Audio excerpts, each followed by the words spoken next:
Hey, Pirate Nation. This is former East Carolina pitcher Davey Penny of the Keith LeClaire era, class of 2003. Keep it tuned to the Sports Objective as you follow our Diamond Bucks on the road to Omaha, because y'all know we're going.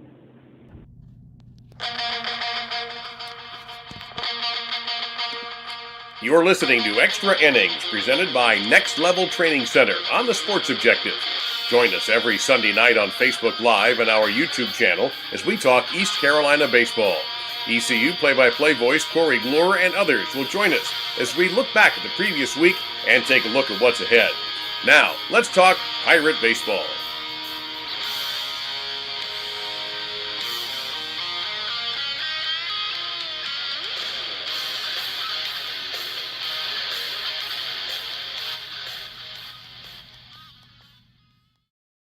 Welcome into Extra Innings right here on the Sports Objective, brought to you by Next Level Training Center in Greenville, where players train. You can simply go to nextleveltc.com, call them at 252-756-NEXT. I want to thank Trent and Braden Gainell for all they do. Trent, Brett, appreciate them very much. We've got a stacked panel tonight for Extra Innings. Bubba Rosenbaum, how are you, man? Doing well, Dave. How are you? I am relieved. I'm excited. I'm very happy with this weekend. 3-1 for the Pirates. Dr. Gary Overton, former East Carolina baseball coach. How are you, sir? Really good. Thanks, Dave. Thanks, Bubba. No doubt. And Mike Mullis-Mully, how are you, man? Everything's good.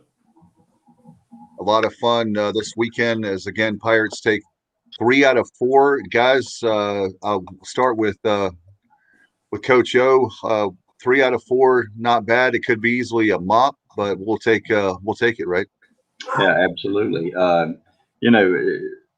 Sometimes lost in everything is the fact that the American Conference is a 6, or at times it vacillates between the 5th and 6th rated conference. And anytime you have a series win, that's big. A split, I know to some that's not where we want to be, but at the same time, sometimes splits are good enough depending on who you play and where you play. But as we mentioned just prior to the show, to win 7 out of 8 against a team like Cincinnati, really good, because it's a team that's on the rise. It's a program on the rise. They're very well coached, and as you mentioned, Dave, a veteran club, a very old club, and usually a club like that's dangerous throughout the year.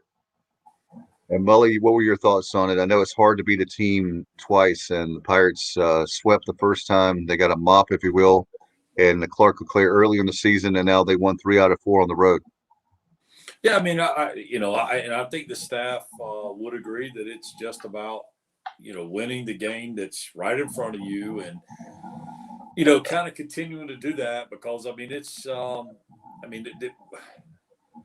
it's kind of a blessing and a curse to be mentioned in this field of 20. And obviously that is what the Pirate Nation hopes for, is host of regional and potentially being a national seed. But the reality is you got to win, you got to win the day. You got to win the game that's in front of you. I thought what they put together today with the pitching staff, and you get the innings out again, which, kind of where did that come from?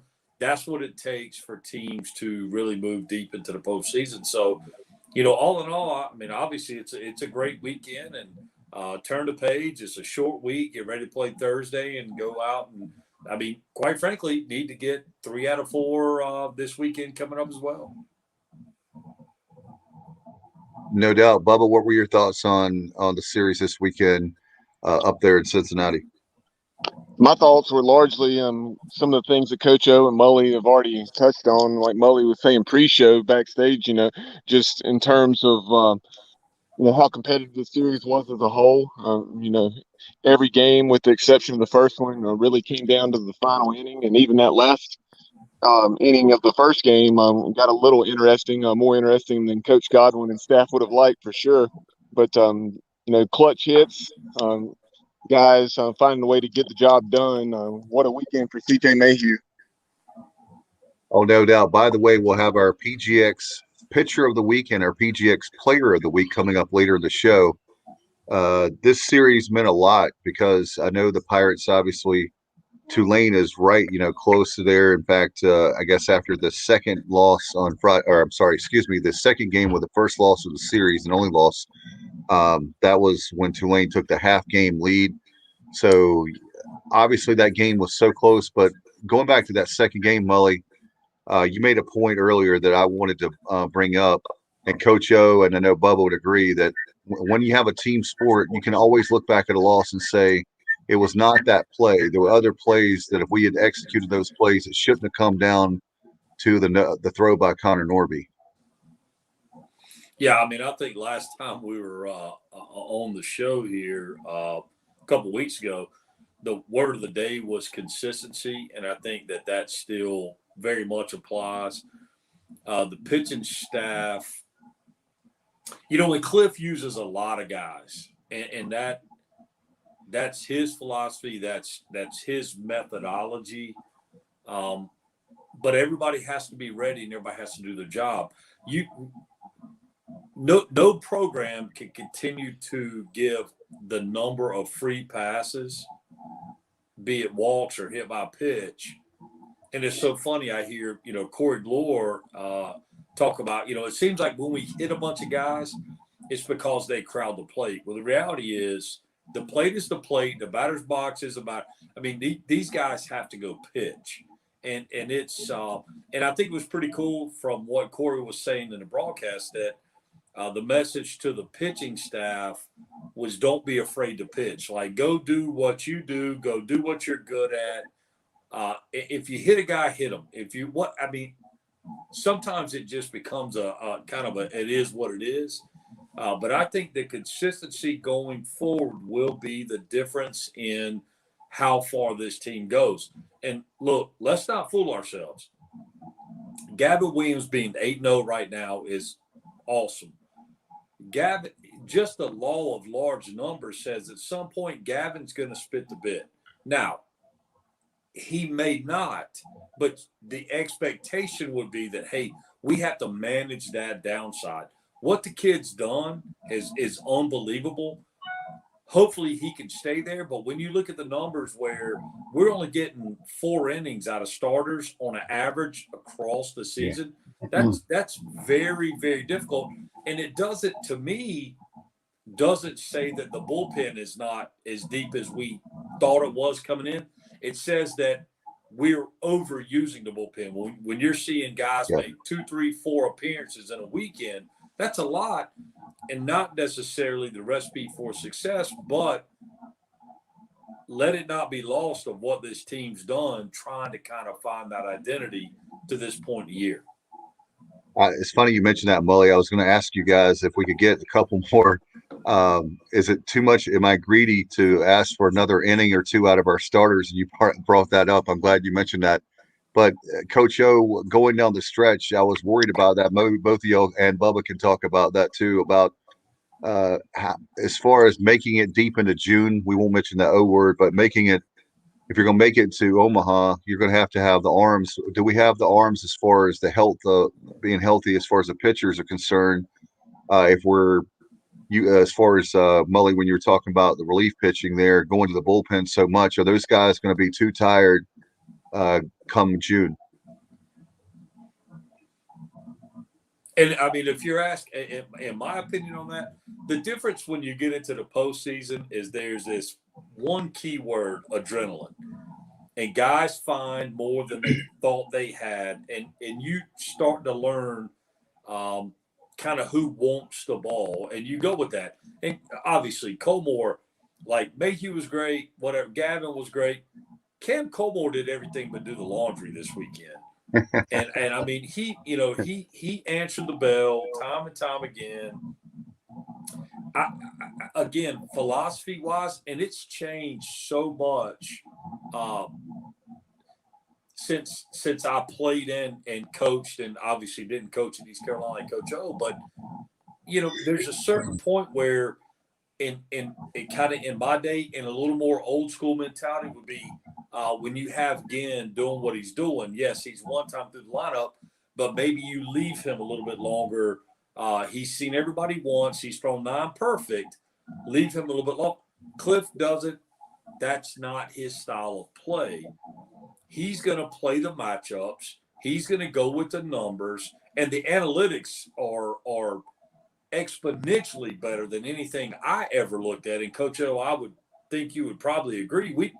We just didn't. We would look at a sheet and go, all right, this guy's got, his ratios are all strikeouts to walks. So we're going to go see a few more pitches if this dude has historically walked guys. We didn't know if it was left versus right, right versus left.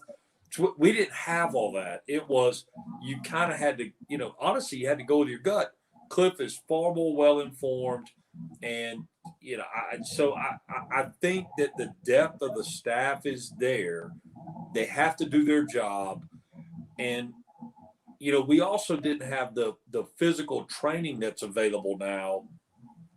These kids are capable of throwing on, the next day. If they throw 20, 25 pitches, they can turn and throw the next day. That was lifting weights was a new thing when I was playing. So it's, I think it's there. Obviously it'd be great to get 5 out of every start. If we can get 5 out of every start and turn over to the bullpen, I like our chances. And right now the number one guy, Tyler Smith, getting 2 1/3, 2 2/3 out of his starts on average, is the Achilles heel of the pitching staff right this minute. That could change next time he goes out. Yeah, it certainly, the depth is certainly there. I totally concur with you guys. And when you use a lot of pitchers like Cliff does, it allows guys like Ginn, Beal, Rose, who threw today. Yeah, it allows those guys to step up and win a game that you can call it a big game. You can call it another game. But, hey, it won the series for the Pirates today. And those guys were a major part of that. Now, sure, Colmore, Mayhew, they have a lot of innings behind them. But as Mully just alluded to, if the arm's taken care of, and especially with training procedures as we know today, the way weights are done, particularly for pitchers, the conditioning factors, then, yeah, there's no detriment whatsoever. Let me say something about walks, hit batsmen, and things like that. A pitcher's not going to be effective unless he can pitch inside. That's right. Pitcher has to pitch inside. That's all it is to it. And in so doing, there are going to be days like we had in the second game of that doubleheader.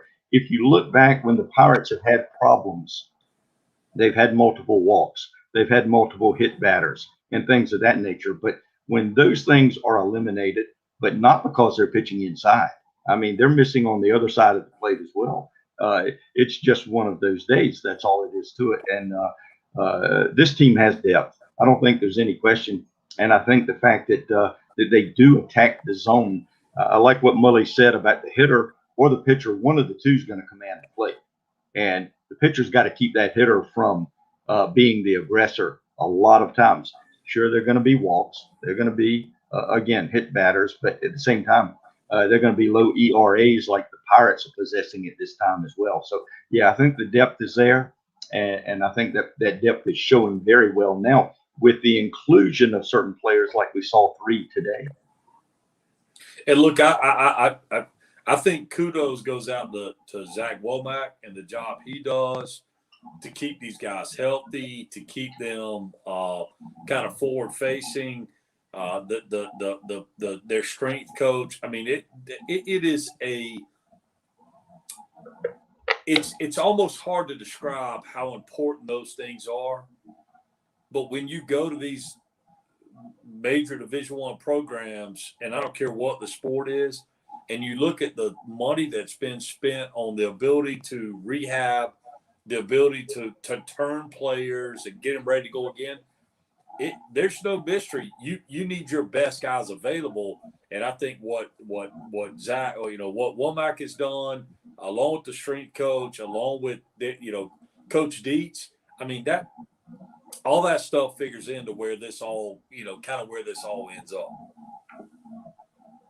And that's 2 consecutive Sundays now that Johnny Holstaff has gotten the job done. You guys mentioned, Ginn, Bill, and Gross. Again, his longest outing in his 5 appearances prior to today had been an inning and a third. And, it had primarily been late in ball games to eat up innings when we didn't want to use other arms.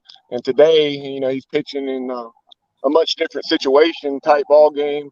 goes 3 innings and doesn't allow a hit or a run. Yeah, no, and listen, and I think we said this a few weeks ago. You look at the teams that win at the highest level. Omaha, obviously, is the highest level. They always get innings from people or from guys that you go, like the announcers are going, we didn't even talk about this guy in our prep meetings. We didn't even know. And now, and so Ginn right now is that guy.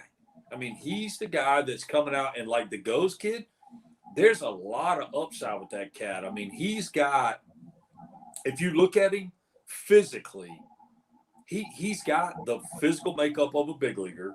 And I'm talking strictly like, he's 6'3", 6'4", legs up to his armpits, loose arm, everything's there. I would guess they're probably wanting him to develop and command the second pitch, kind of like we saw with Gavin Williams in his development. But when you start looking at these guys, there's a lot there. And, I mean, again, what they've gotten out of Cam Colmore has been amazing. He's out there like he's 7 feet tall and bulletproof. I mean, he just goes and pitches with confidence. So I mean, who knows what this team can do? It's every game at this point is huge, especially as it relates to hosting a regional. And whatever messaging took place today with Coach Dietz and with Cliff to the pitching staff, and it was probably much like, hey guys, this is your chance, kind of seize the day. And man, damn if they didn't do it. I mean, I was impressed. I mean, I was really, and then obviously late runs. I mean, you put up a 3 spot in the 9th, that is demoralizing to the other team.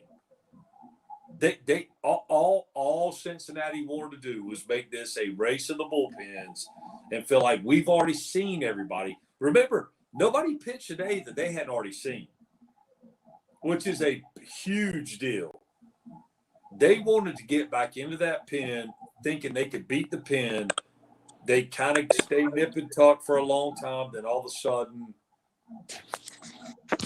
East Carolina puts up 3 in the 9th. It was over at that point. There was really barely a need to play the bottom of the 9th. Let me say this too, if you don't mind, on those young guys who pitched well today and others as well. With the postseason coming up, we can't say now that they haven't been battle tested, that they haven't been in meaningful games, and that they haven't been in pressure situations, because all of them now have. That's the part that'll step forward for us later on. No doubt about it. Welcome into the show, Kyle from LaGrange Barber. And you notice, Coach, he's late again. And Coach Mully and Coach Overton, you guys going to make him stay late after practice?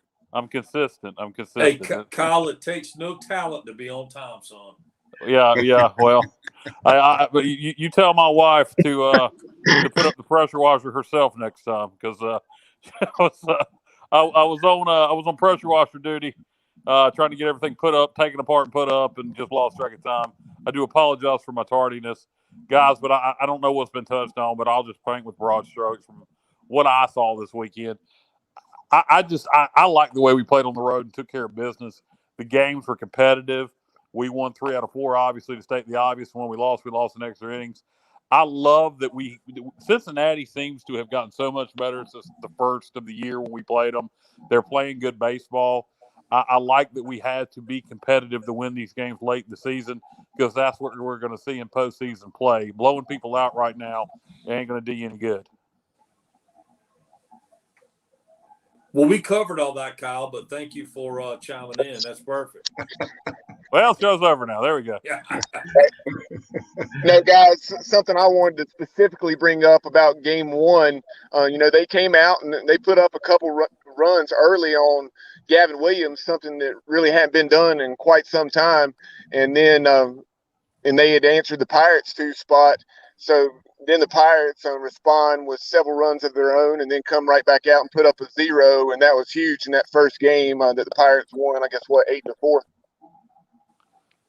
Yeah, no, and I'm sure Coach O will agree. When I was in the dugout, I would win the inning. If you win every inning, you're not going to lose a ball game. So just respond, go up. There's no such thing as a 5-run home run. There's no, just let's go about our approach. We worked on all this and win the inning, and that's what they did. I mean, and so much of that goes back to, like, Cliff's hatred for the batting average. I couldn't agree more. It's quality at bats. It's go up and we have these parameters, and we're going to do what we can do to hit these parameters. And if we do this, more than likely we will be successful. And that's what he does. That's what his club does. And and they I mean, when you see Norby laying down bunts, when you see, I mean, the message is there that this is one of the best hitters in the country.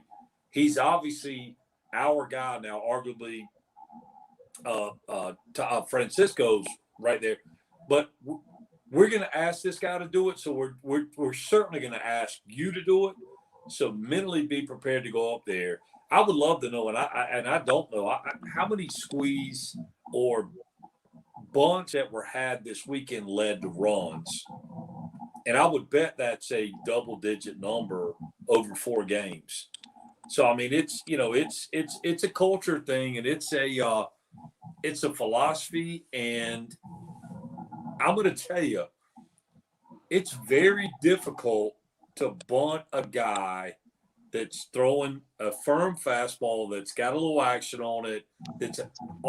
That is only as efficient and effective as it is for the Pirates because they work on it so much. And like you're saying, Mully, it can come from anywhere in the lineup. Like we used to always see with Eric Tyler several years ago. You can see it from Thomas Francisco, and you did, and you see it in a safety squeeze situation. You see it, bunting for a base hit with 2 outs when the defense is aligned in a certain way. You can see it from anybody. Yeah, and it's funny. People watch pro ball and they go, the pro guys are playing the shift, like everybody's playing the shift now. And they go, well, why doesn't Trout bunt against the shift? Well, I will tell you right now, if Mike Trout wants to bunt against the shift in professional baseball, I'll just give him first base. Like, he didn't even have to make the effort to bunt. College baseball is so much different because, quite frankly, there are no Mike Trouts in college baseball. He's the best player in the game, in my opinion. But no, the execution – to see that third baseman over as a left-handed hitter, the third baseman's over, almost playing shortstop straight up, second back, and they're giving you that bunt. And I'm going to tell you, it's not easy, guys. And anybody that thinks it is, let's go out to Clark LeClaire tomorrow. We'll set the pitching machine up throwing 92 to 94, and you lay that bunt down. It's only the way it is because these guys work at it so hard. No question. Coach O, Mully makes a great point that's why we're sitting myself. I'll speak for myself. That's why I'm sitting in the stands, because bunting period is not easy. I can't imagine 92 miles an hour to lay that bunt down and to lay it down where you want it. Yeah, a lot of variables to bunting, and there's a very fine art to it. But there's so many different types and different ways. You guys alluded to the squeeze bunt, but drags and pushes a big weapon. We can move. Just moving runners in certain situations are almost a must. We saw that occur in the extra inning affair, especially with the runner starting on second base in extra innings now for conference games. But as you guys said, winning on the road by close margins, that's the mark of a really good club. And going back to game 1, Bubba, you asked a good question. When your ace gets a little roughed up, sometimes others have to step up. It happened to be the offense on that day, and the offense didn't win the game. But what the offense did was take a little pressure off of Gavin Williams, and that was certainly big in game 1. And guys, we have comments from our viewers. I know that one of our loyal viewers, Josh Thomas, says, "Big day today from Danny Beal and Landon Ginn. sitting down 14 straight out of the pen. Yeah, I mean, enough said. It was. I mean, that's what's got to happen to have a deep run and to have success. And and like Coach said, that these kids have been there now, right? They've got a little taste of it. It's a little more, battle tested and all these cliches, but I mean, what they did was, I'm sure, it was noticed by the coaching staff, and I would also say probably celebrated by the whole team. And this next question, we already touched on this a little bit in general terms, but I'll go ahead and put it up here. It says, any clue why Franny was told to bunt with 2 outs and runners on base?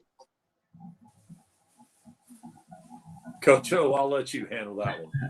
Well, there's a lot of strategy in baseball, and that's a big part of the game, and it's a part. I'm sure Mully will agree with me on this. It's a part of the game that's sometimes lost in the elements.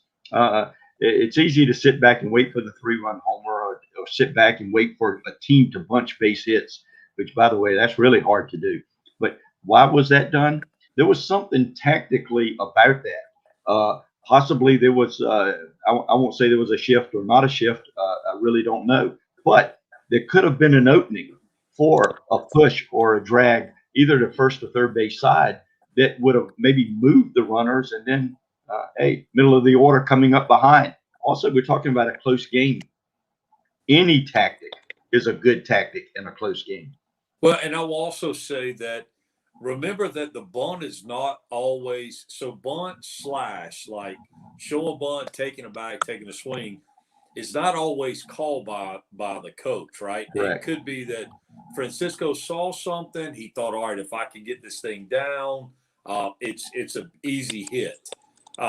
When you see guys, and the Pirates do it a lot, they show bunt early. If they see the middle infielders vacate, then all they have to, it's literally just move the ball up the middle. So some of that stuff is, I mean, Cliff could have gone to him and go, man, why are you laying a bunt down right here? The player still has to play the game. It's kind of like, as a catcher, I put a sign down and I go, okay, let's throw this pitch. And then the guy, we give up a home run, and then the pitcher looks at me and I go, oh, whoa, it's your ERA. Like you had to throw the pitch. I'm back here suggesting that this is what I think, so that may or may not have been called a specifically called situation. And the fact that we're talking about it is probably why it happened, because nobody in their dugout thought that Francisco would bunt in that situation. So, I mean, I think that kind of answers itself. What's a just generalized baseball question? Can either you, Coach O or Mully, can you guys think of the most high pressure situation you've seen somebody lay down a bunt with 2 outs? I mean, has you guys seen it in a playoff game, just somewhere you really were shocked to see it? I'm sure. Go ahead, Mully. No. You please. No, I was just going to say, I'm sure that we've seen several types of situations that were a little unusual. Kyle actually saw in a tie game late one time, third hitter was not the cleanup guy, but at the same time, middle of the order guy tried to drop down the drag bunt, right-hander, with 2 strikes, runner on third. Third baseman he was almost back in left field, so why not? Although you think with 2 strikes, there would have been no shot for that to work. It did. Saw it happen, and it was a regular season game. It wasn't a pressure game, but it was late in a tie game. Very effective. So highly unusual, but those things are effective. I could think of 2 times where I've seen bases loaded, bunt for base hits, and understand now there's basically 2 categories of bunts.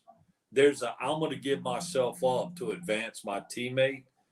And then there's a bunt that is an offensive weapon. Like I feel like this is an easy hit. And like Coach said, if you got them playing deep, I mean, you got them back and you can lay it down,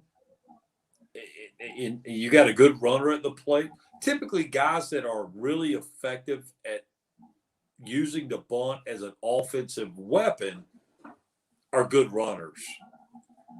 So they're going to be far more prone.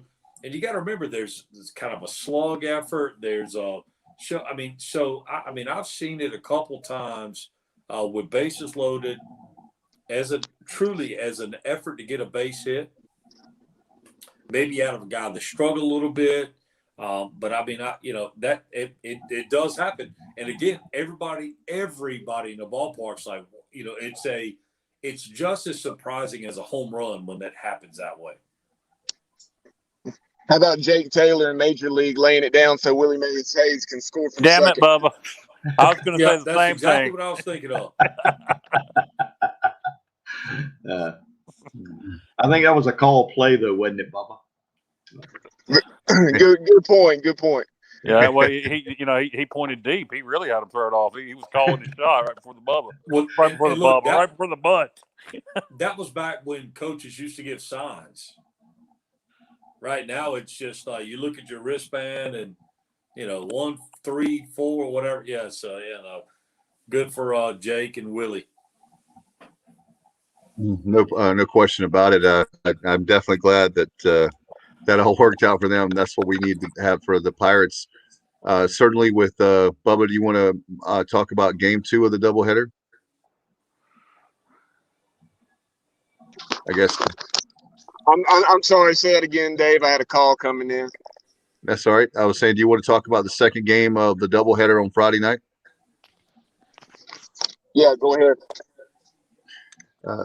So one of the things that I want to ask you guys that's a concern for me, maybe I'm just, but it just seems like when we're playing doubleheaders right now, we're losing the second game of the doubleheader. Is that me overreacting as a fan, or is that something to be worried about when it comes regional time?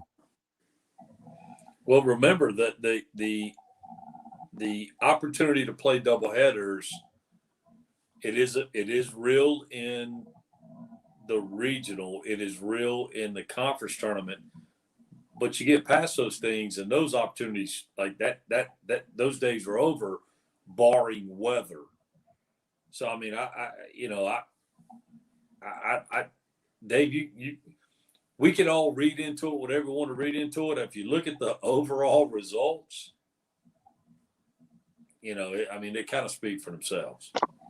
Yeah, 13 free passes for the Pirate pitching compared to 2 for Cincinnati. We'd already touched on that a little bit.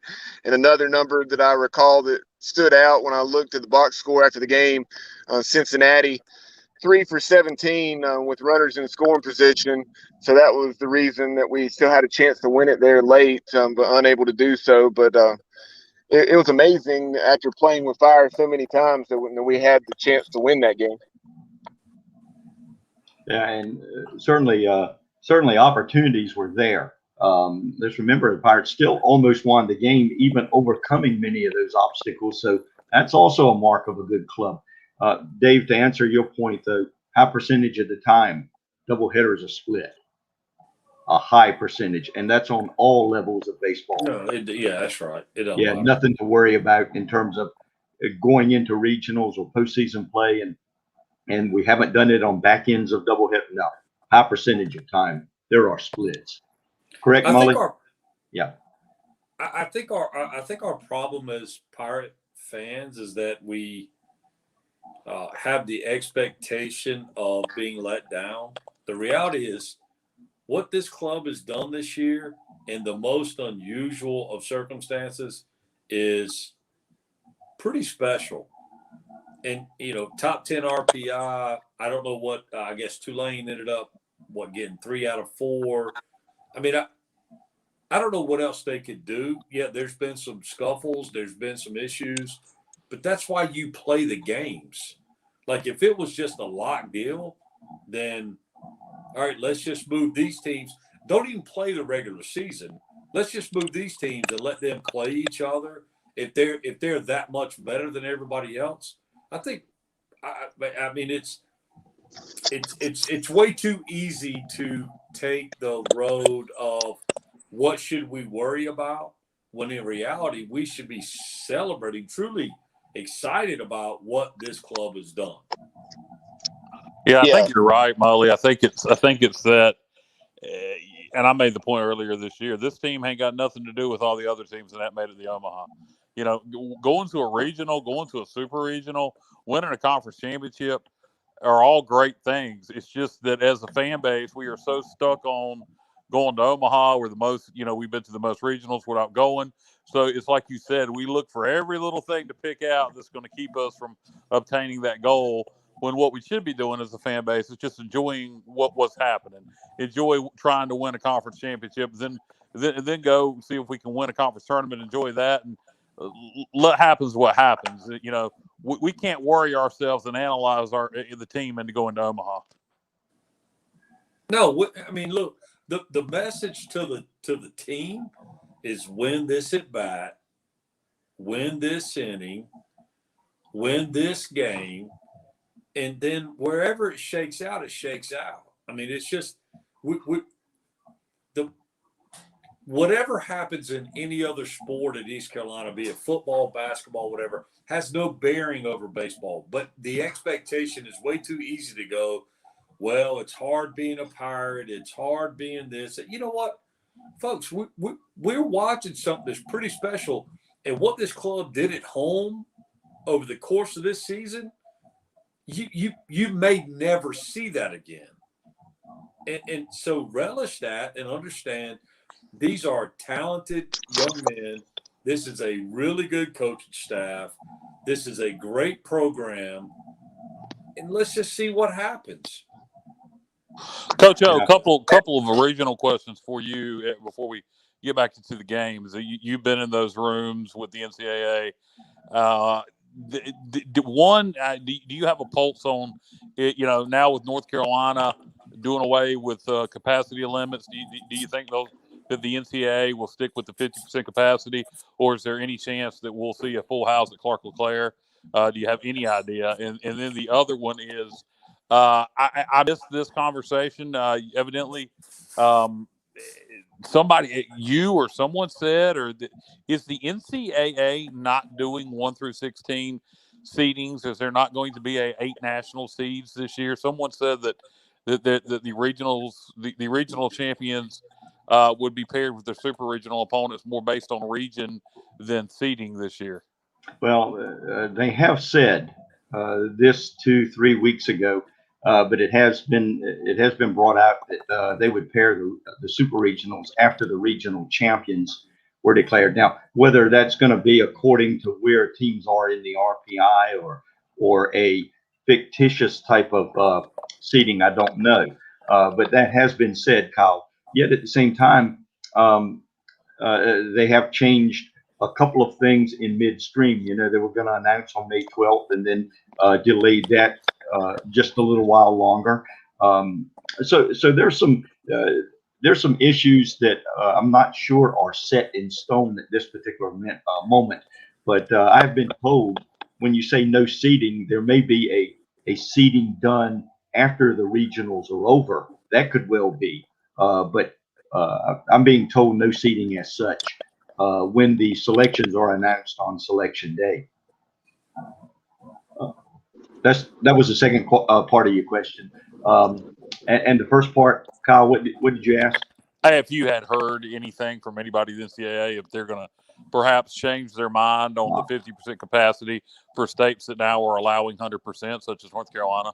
Yeah, right now, as of this day, now it could change tomorrow, but right now they're holding at the 50% mark.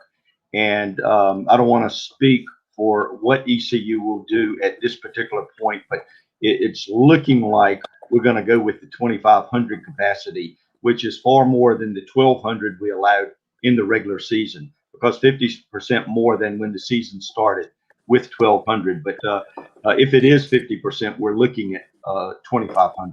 Yeah, a true 50% because social distancing is no longer mandated. Correct. So that'll at least help get more people in there.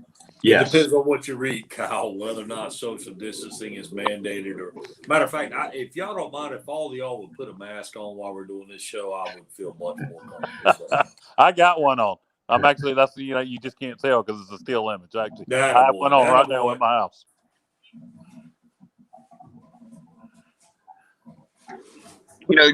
Getting back to the consistency of this team, Josh Thomas chimed in again saying that this team is truly special, haven't lost the series yet.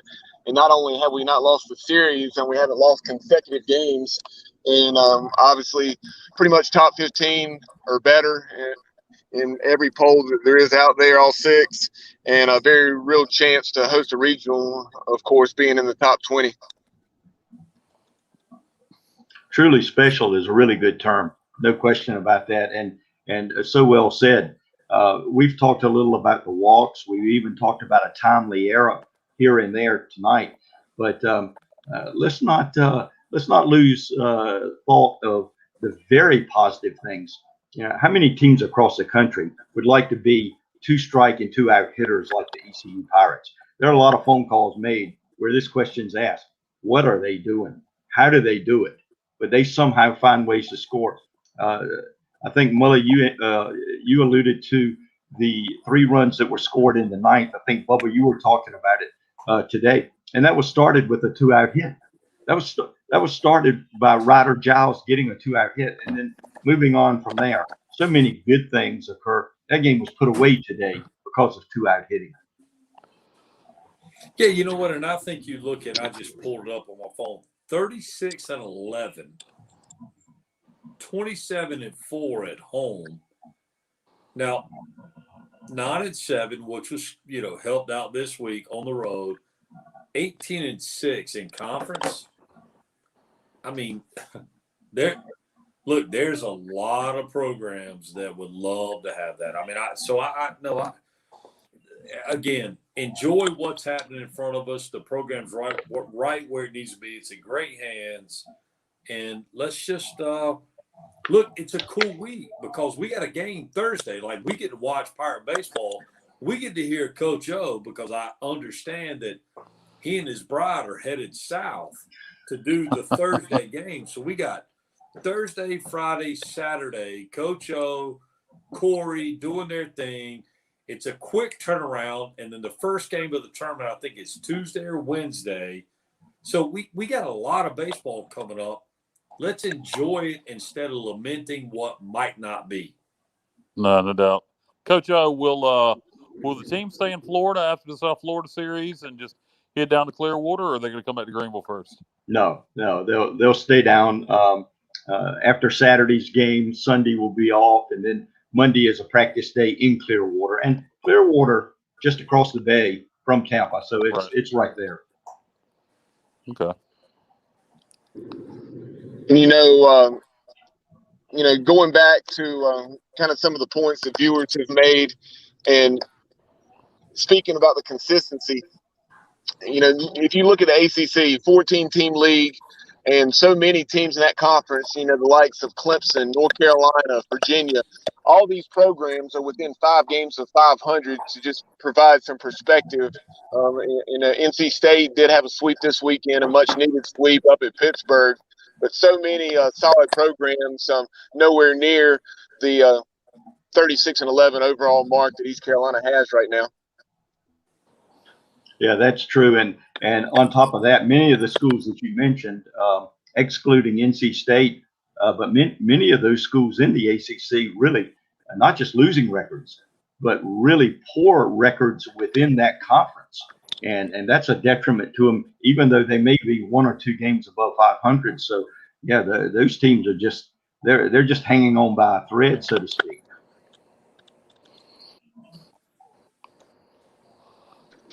Absolutely, no doubt about it. Dave, you back with us?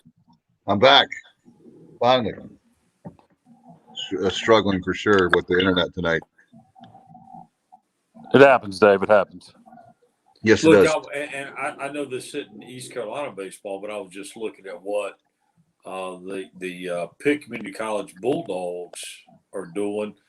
It looks like they're making a run deep into the conference tournament there in Burlington. You know what? And we get so spoiled in East North Carolina. We got 2 of the best high school teams, 3A baseball with Rose and Conley. They are both really, really good. We got East Carolina. We got Elm Street Park, everything that happens over there. We've got Pitt Community College.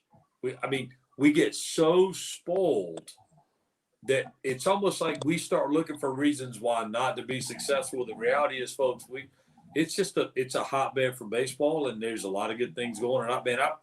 Like I said, this is a cool week. We get to play Thursday, play the weekend, take a couple days off, and then we go again next week. And I love this time of the year. And then when regional baseball starts, whether East Carolina's here or if they're on the road, they'll be in a regional. I don't see how that wouldn't happen. It's going to be so much fun to watch.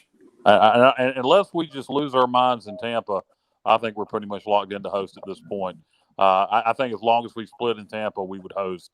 I mean, I could be wrong, but it seems like at this point, as long as we don't do anything less than split in Tampa, I think we'll host. Kyle, we got to work on your jinx language. Like, there's some things we don't say. Like, if a guy's throwing a no-hitter, we don't tell him he's throwing a no-hitter. If we just kind of let it play itself out. I think the better way to put that, Kyle, would have been, if we go out and take care of business, then the chips will fall where they may, and we should be okay. Hey, getting back to the pitching staff, as much as we've talked about the pitching up to this point, I don't think we've even touched on Carson Wisenhunt. Carson last weekend against Tulane, 3 innings, 43 pitches. Yesterday, 4 and a fraction. And, he I think threw 75 pitches. So just talk about his progression, getting back to where we need him to be. I mean, he's one of the best left-handers in the country. I mean, I don't, especially as a freshman. And I mean, look, folks. So this year's fun, but you're gonna have that kid. You're gonna have Mayhew. You're gonna have Ginn. You're gonna have Go. It's not. I mean, the cupboard is full. And I think where he is and what he's doing, he's special. He's special. He's as good as there is out there in his class at what he does in the country, in my opinion. Yeah, he's very good. No question about that, and young as well. But also the presence of one player also makes a difference to teams. And his presence, I think, has energized this particular club. A lot of confidence, not just when he's on the mound, but when they know he's going out there the next day or the next day. The same with Gavin Williams, but the presence of Carson Wisenhunt has a lot to do with the success of this team. Coach, who's the best left-handed pitcher you coached? Well, Mully, it would be easy to say Bobby Patterson because he pitched in the big leagues for so long. But he certainly would be up there. But there were several good ones. Johnny Beck was good. Tim Langdon was good. We had some good ones. How about old Brooks Jernigan? No question. No question. Breaking ball. So I had, and it's something about, everybody covets left-handed pitching. And there's a reason. There's a different mentality there. I mean, it is what it is. But I had a kid, Brian Hill, who's coaching at Chowan, who he didn't throw hard enough to break wet toilet paper. But he would compete, and he would battle you. And I had a kid, Jake Brown, who pitched with the Athletics with Oakland. Kid Jake Cave, who's in the big leagues now as an outfielder. But those lefties that like do what you think they can do, like they manifest, man, it is such a cool thing to watch, and they are perplexing. Like a good left-hander, left on right doesn't matter. When I got a good left-hander and he can bury his breaking ball on a right-handed hitter's back foot, good luck. It's good. You're gonna have a long day. Daniel Martin. Good luck. But that's I think that's what we got. Mayhew and Wisdom, these kids are, in my opinion, we'd be lucky to have either one of them. To have both of them is almost crazy. It's almost unfair. Johnny Robertson chimes in on Facebook saying 3-1 on the road and 7-1 on the season against Cincinnati is pretty strong. 4 of the other regional finalists of those 20 teams lost their weekend series to unranked teams. Stanford went 1-2 against Cal, and TCU went 1-2 against UL Monroe. Mississippi State did the same against Missouri, and that series was played in Starkville. And then Pitt, as I mentioned earlier, went 0-3 against NC State, and that was played up in Pittsburgh. It's college baseball, boys. I mean, none of that surprises me. And we also, Carolina swept Louisville. I mean, it's college baseball. I mean, it's the only thing that kind of holds serve is what the Pirates have done. They literally have handled business. Had a little scuffle. It is what it is. But they've held serve the whole season. I mean, Cliff says it best. And Coach O, I know I don't have to think you'll agree. Winning a college baseball game is a very difficult thing to do. It's very, very hard. So none of that surprises me, Bubba. Yeah, and the points that the stats that our listener brings out, very true, very true. But I mean, you can go even further. Mississippi State losing 2 out of 3 to Louisiana Monroe, and that games like that. I mean, the big teams are going to lose. Vandy's going to lose. We've seen Rocker lose this year. We've seen Leiter lose this year. The good pitchers are going to lose. It's just going to happen. That's all it is to it. College baseball, as Mully said, is so good. It is just difficult to win a game. Hey, you know what, guys? It wasn't that long ago. There was a little team out of Myrtle Beach, actually Conway, South Carolina, that won the World Series. And if you looked at that team, like if you just took the unis off and you looked at those players, there were very few pro guys. Now, there were guys that got chances, but they were going to be roster fillers. They didn't have a Gavin Williams. They didn't have a Alec Burleson from times past or a Brian Packard or, goes on and on.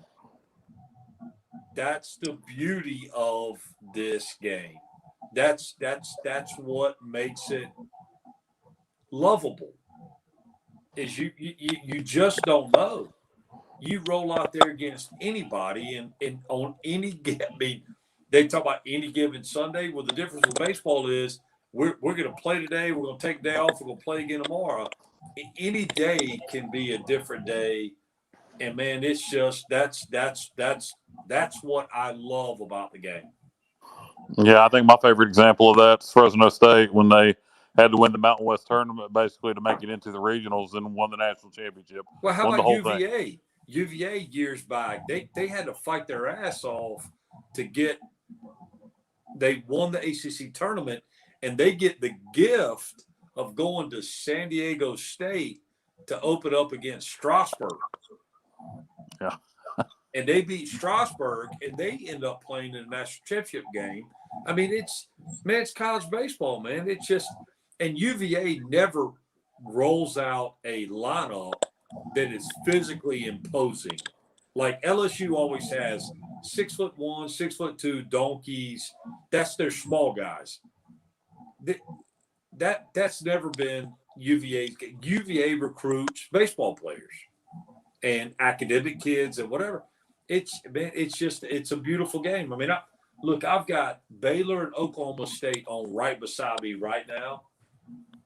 And I'm looking at these kids. They are grown ass men. I'm sorry. I mean, they are.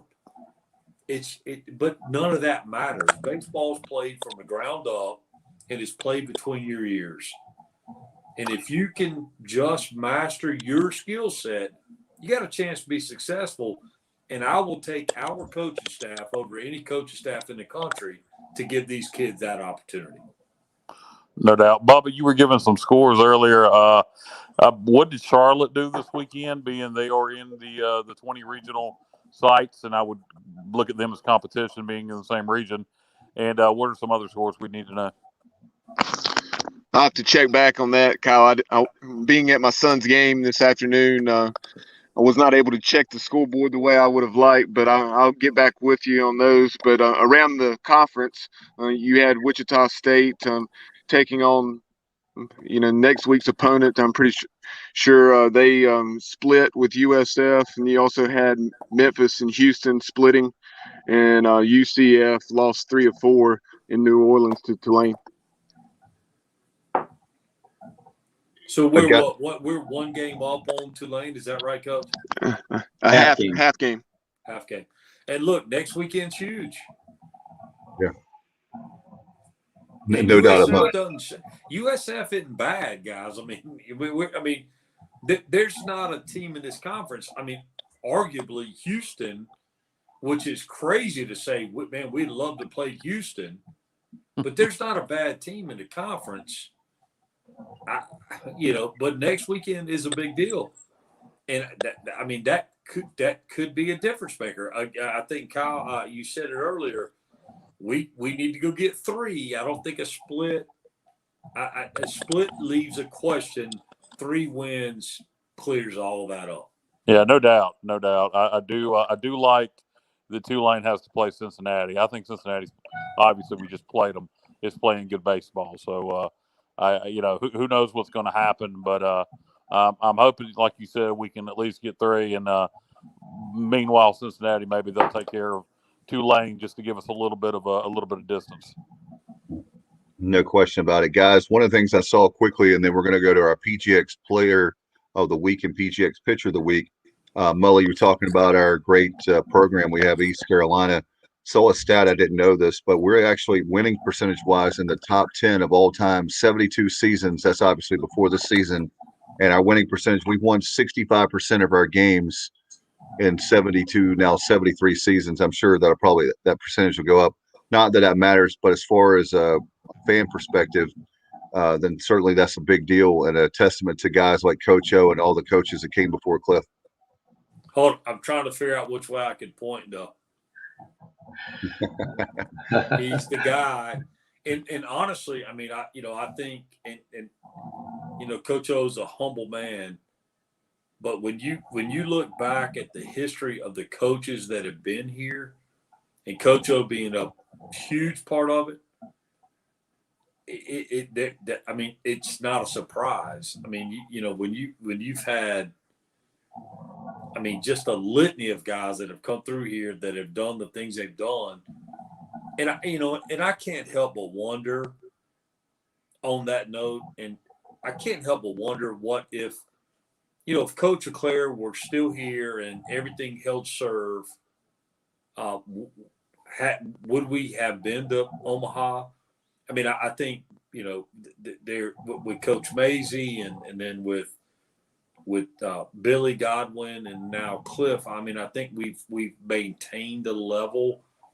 But, it was something about Coach LeClaire. It was something about his I spent 1 year with him, and it was a really impactful year from a personal standpoint and from a learning how things should happen. But, he had Kevin McMullen, and I'll never forget. I get my first college job, and I go to Kevin McMullen. I'm like, Coach, I'm recruiting, and I know what I like. I know what I see. I've been around the game. I play whatever. But I said, Coach, what's a recruiting philosophy that I can hang my hat on? And guys, y'all love this.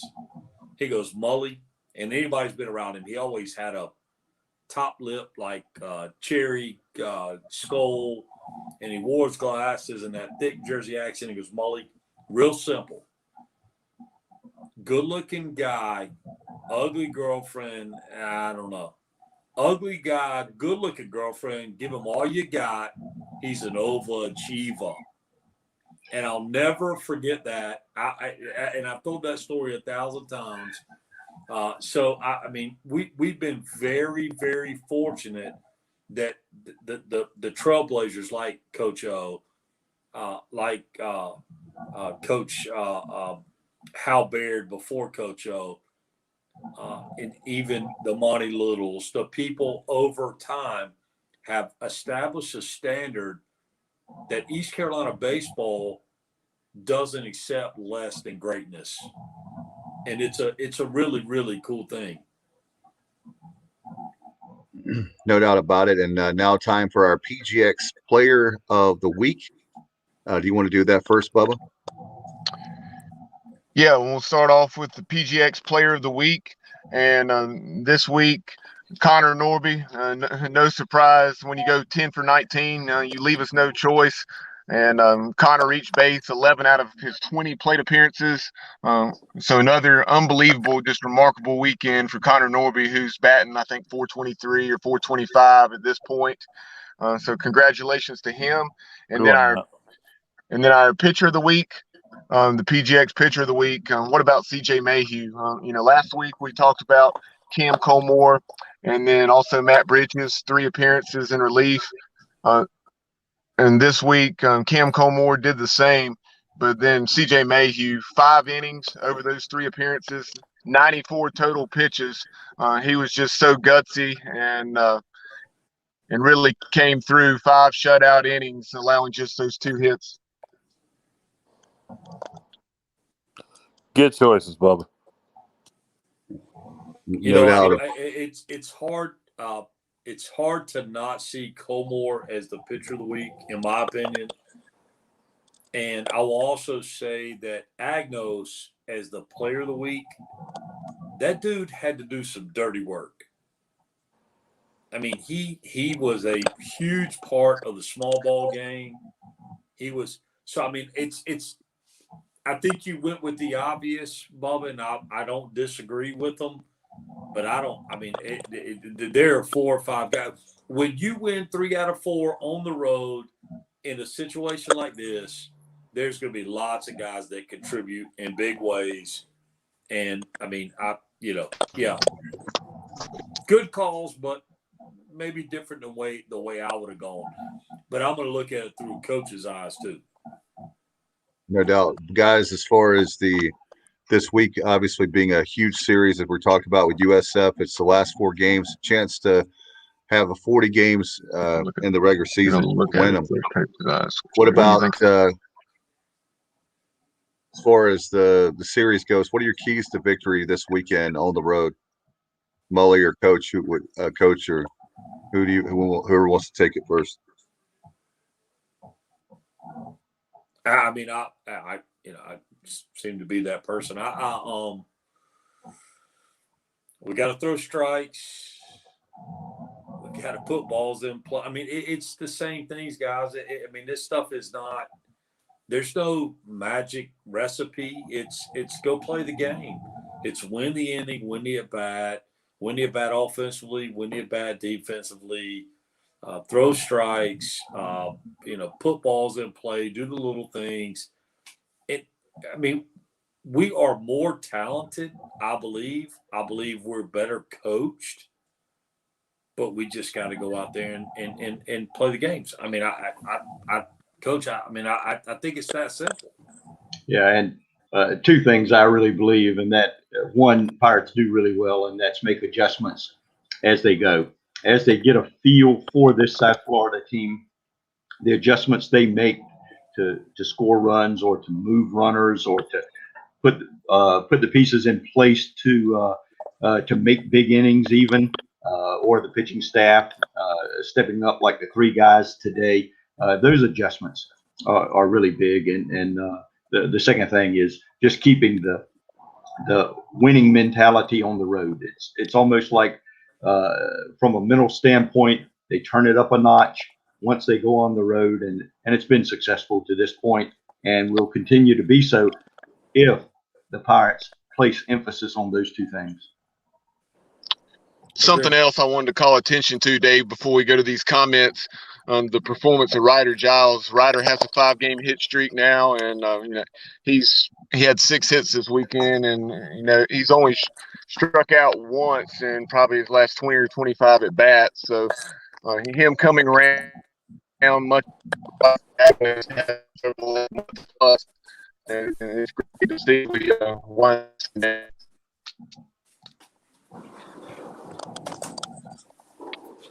And earlier we were talking about Charlotte. Charlotte went 2-2, and that was out at Rice. And then also Shell Powell had a question. And Coach O, you may be more up to speed as far as Cliff's contract, but he said when is Coach Godwin's contract up? Worry about him being gone to a program like LSU, Ole Miss, or Florida. Well, we always worry about a real successful coach leaving, and as long as the Pirates keep winning as they have done under him, that's going to be a worry. But let's remember, he's an ECU guy, and he's a guy that is entrenched in this program and has a lot invested in it, and that's what's of the utmost importance. His contract's not up anytime soon. I know that. No, in fact, as a matter of fact, guys, I believe last year, his contract was till 23, and they extended it, I believe, last year until 27. That's off the top of my head. I believe I remember reading that. I don't know. Maybe Mully can remember that. But I believe it's 20. It doesn't really matter. I mean, I think it was 27 is when his contract is up. It's not anytime soon, so it's nothing. Shell, it's nothing to worry about. That's the least of our worries right now. I don't think we can. I don't think it's for 27. I could be wrong on this. Coach O would know this. We can't, in the state of North Carolina, you can't have anything longer than a 5-year contract for a coach. Is that not correct? I'm not sure what the length of it is, but I do, like Dave said, I do know it is a ways out. It was redone last year. I do know that. Yeah, and it really doesn't matter. If an SEC, you know what? I mean, I understand why we're talking about this, but why are we talking about this? I mean, it's. I agree. And those contracts are leverage. Those contracts are.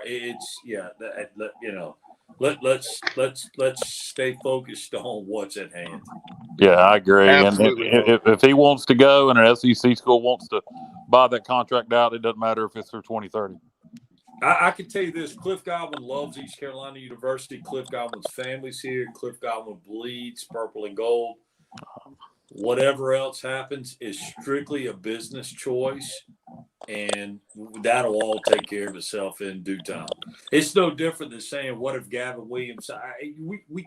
You can't worry about what the money is. You can't take care of today, and tomorrow will be what it is. Mully, I want to give you a shout out too before we go. I know you guys have stayed a long time with us, but I was looking at ECUPirates.com and I was looking at the work you did with the indoor hitting facility and the stuff. I wanted you to talk about that before we go. I know you don't like to toot your own horn, but I was just thinking about you the other day. I said, man, that technology you have, I've never stepped foot in there, but it felt like, I know it sounds corny, but it felt like I was in that facility based on the hard work you and your team did. Well, and what's funny is these guys, I mean, I talked to Jeff Palumbo last week, and, and what's lost in this is Coach Palumbo's value to the program, and it's exponential. And I think anybody close to the program will tell you that. But we're actually meeting Tuesday, Dave, believe it or not. We're meeting Tuesday to redo a lot of that because we want to update. We've got new technology. We got some cool stuff that can be a benefit to the Pirate faithful and Coach Palumbo, Coach Godwin, Coach Dietz, all these guys. And I'll tell you this: 5-star. My company takes me to lots of interactions with lots of really impressive people. Carolina baseball, Wake Forest, Virginia, but the staff with Blake Hardigree, with Austin Knight, and I know I'm gonna leave somebody out, but with obviously with Cliff, with Palumbo, with Jason Dietrich, they are all first-class people, and they want so much for that program that you just have to rest easy knowing that it's in the right hands. It's where it needs to be. The culture is so strong. It is so embedded in what they do every day that regardless of whoever were to come in after, if that situation ever happens, man, it's a cool thing. I mean, it is a corporate culture that Cliff is the CEO of, and he believes in what they're doing, and he is hell-bent and completely focused on the future of East Carolina baseball. So, I get to spend, and I say I get to spend, and I do. I get to spend Tuesday morning. Jeff and I are meeting at 9:00 to redo some of what you saw, Dave. That is awesome, and we're going to make it better. And that's what this program's all about.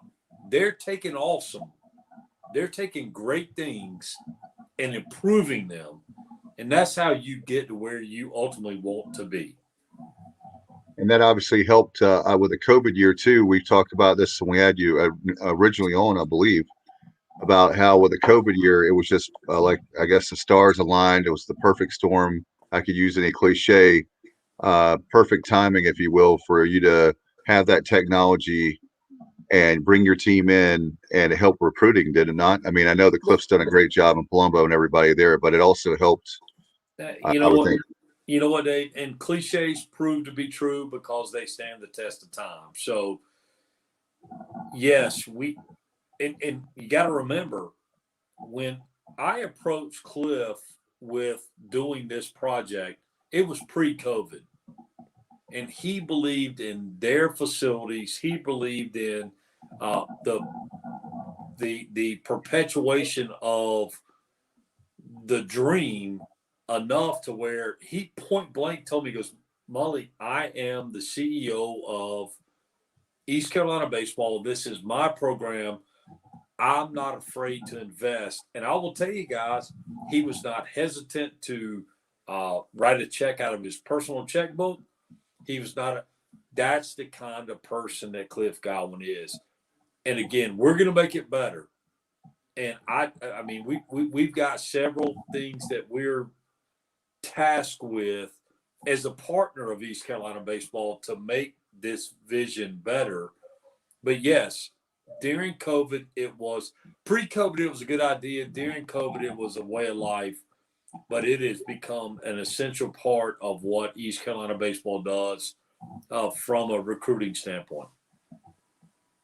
Is there anything that you can tell us as far as technology-wise coming up of things that we may be able to see your company do for a program like East Carolina?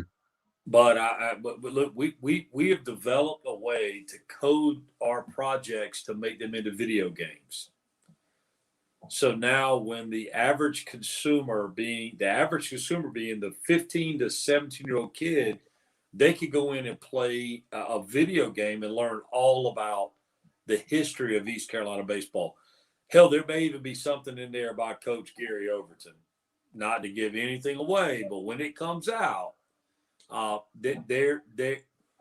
it's a cool thing, and it's the way that the recruits consume information now, as opposed to when Coach O was the head coach at East Carolina. He sent a kid in Atlanta, Georgia, a letter, and the letter meant the world to me. Everyone I got meant the world to me. But those letters now are not, they are important, but the most important thing is the ability to interact, convey your message, and show your culture and what the program's all about. And that's how we help. And Mully, as far as I know, you do a lot of athletics, but you could also do businesses, right? It's not if you want to get in contact with 5-Star, right? Sure. You could do other things. If it's the right strategic partner, we are very happy to talk. We don't take every job. We don't do if it doesn't make sense for the long haul, we just don't do it. That's part of our culture. But no, we are we're super happy to help if anybody needs us. How can they call you? I know it's kind of like a live commercial, but how can people call you if Wow, they? I mean, damn, Dave. It's my cell phone number is 252-999-0001, and I answer it all the time. And and thank you for the opportunity to talk about it. That wasn't why I was here tonight. I want to talk Pirate baseball, and I felt like Coach O will be here, and as being in the same company of one of my heroes and a guy that has done so much in the game. That's why I'm here. But I appreciate the opportunity to peddle my wares. No doubt. And one final thing, guys, I promise Josh Thomas mentioned about Coach Godwin got his 250th win. I know, Mully, you're going to say, and so will Coach, the very fact a lot of players to get 250 wins, but that's a really big accomplishment. And what are your final thoughts? I promise this will be the last question. I mean, it speaks for itself. 250. Coach, how many did you end up with? It was 320 something. I'm not sure what it was, Mully, but Coach Godwin's 285. Many more to come, and that's what's important. 250, a good milestone, but many more to come for him. Completely agree. And I could tell you this, and Coach, if you disagree, please call me out. But Cliff Godwin couldn't care any less. And it's not that it's not important to him. Those are not his wins. Dave, it's kind of like we talked about your opportunity to win your first game as a head coach. And I said, whoa, Dave, remember, coaches only lose games. Players win games. Yeah. And Cliff and his staff and their ability to recruit and bring in really, really good players, he's proud of the program just as Coach Overton was and is, just as I was in my situations. It's a prideful thing, but I can tell you Cliff Godwin hadn't a bit more thought about it. I'm sure they gave him a ball and it was signed and it was great, but that was the end of it. Right. That'll be something after his career that maybe he can cherish. But right now he's in the hunt for, we still have obviously a regular season championship. You have the tournament championship, and you have regional, hopefully super regional Omaha. There's a lot of stuff that the goals that Coach wants is still in front of him. That's right. And we get to, again, guys, we're going to watch baseball Thursday. We're going to hear Coach O, Corey Glore. We're going to be locked in on Thursday, Friday, Saturday. We're going to enjoy it, drink it in, and then understand that the following week we'll start the conference tournament on Tuesday or Wednesday with our first game. Man, what else can you want? That's what it's all about.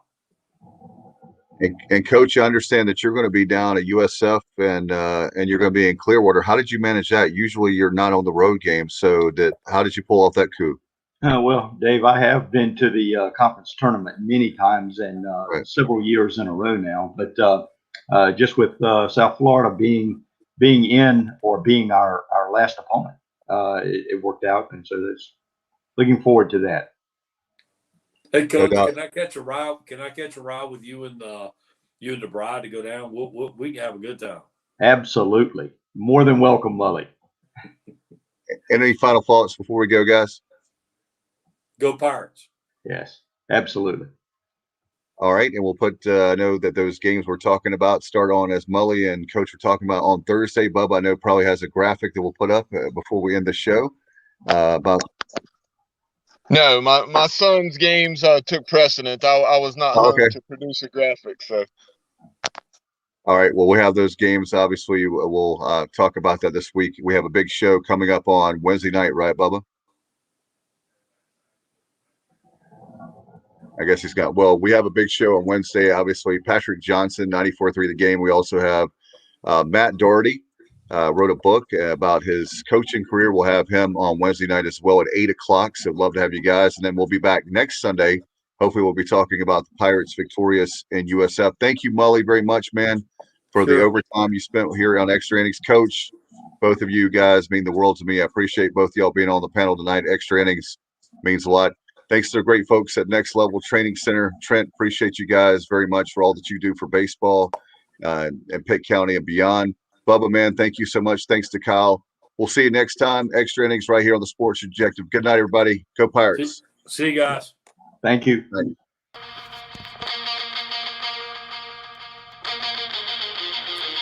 That concludes this week's edition of Extra Innings, presented by Next Level Training Center on the Sports Objective. Join us next Sunday night as we will once again talk East Carolina Pirate baseball. Be sure to follow the show on social media at the Sports OBJ on Twitter, at the Sports Objective on Instagram. Like and follow our Facebook page and subscribe to our YouTube channel. Listen to the show pretty much anywhere podcasts are found. As always, we appreciate you tuning into the show. Go Pirates!